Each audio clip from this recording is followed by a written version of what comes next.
Hi, it's Nick Warburton at ImproveMyMindset.com.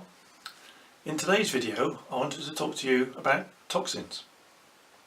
Now, most people consider a toxin to be something that's highly dangerous. You hear about it on the news, you hear about lead poisoning, mercury poisoning, all sorts of real nasty things in the environment that can cause effect on you.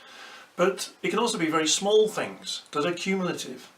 And those small things can have an effect, yes, externally, and we can see them as lesions or blistering, or we can have breathing problems as well. But you can also have toxins that have an effect on your mood and your feeling. And those are the ones I want to discuss today.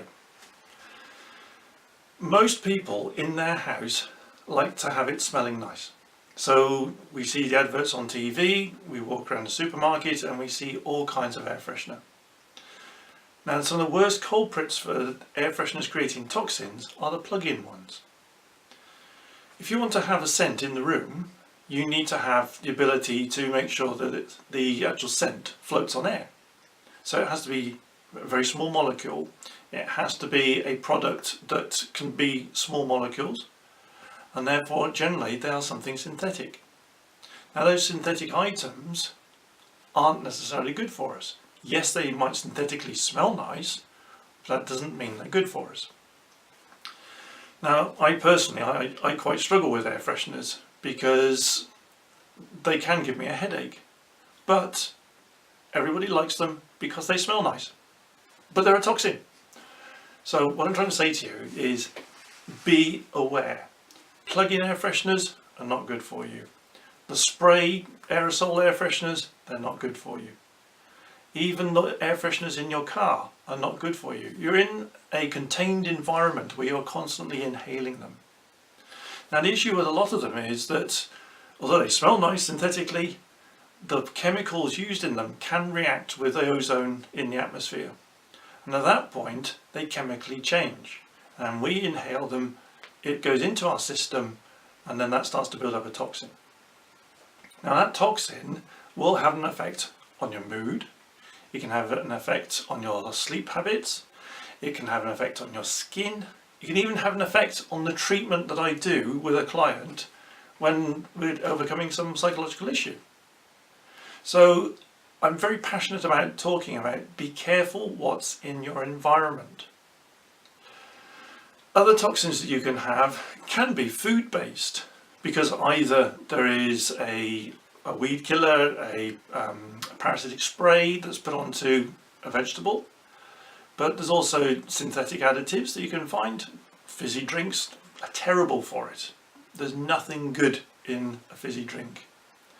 So each person reacts differently. And I'm not saying cut everything out of your life, because that's wrong.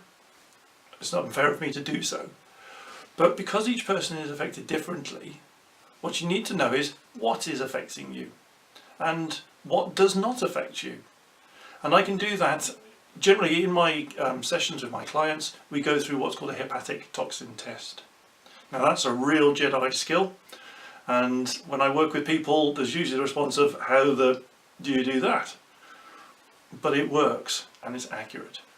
So whilst we haven't worked together yet as a session, I want you to be aware about what you're putting in your environment, because it can already have an effect on you. It might be giving you your negative thoughts. It might be giving you the anxiety. Even in schools, they've realised that there are certain chemicals and scents that are being used, and it's having an effect on the students.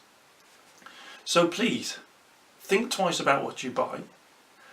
Is it good for you? Is it not? Because if it's synthetic, the chances are it's not good for you. And if you are suffering with some sort of issue when you're at home or in your workplace, it could be the toxins in the environment. So if the windows are shut all the time, create some ventilation. Get rid of the air fresheners, because they're not helping you. Go natural. If you want a nice smell in the room, well, then one, the room should be clean. Two, the ventilation will allow an air to circulate that can contain a scent from a natural product, be it a spice, a herb, an essential oil. Now, the other thing that's popular at the moment are candles. Scented candles.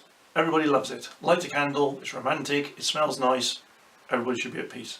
However, the scent in the candle, 9 times out of 10, is synthetic. The wax that's being burnt on the candle is often synthetic. If you want a safer candle to burn, you need a beeswax candle because it's natural. And you can get scented beeswax candles. Again, make sure it's a natural scent. But the synthetic ones are going to have the same effect. Although they might be making a nice mood in the room, they can be having an effect on your actual thinking, your anxiety.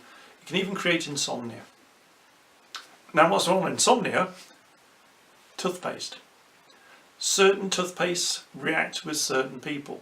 So again, it's going to depend on the person themselves and which brand of toothpaste they use.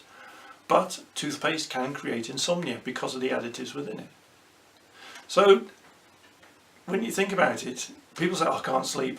What's the last thing you do at night? You brush your teeth. What's the quickest way for a chemical to get into your system? Through your gums. What's going to be the biggest culprit for that? Toothpaste.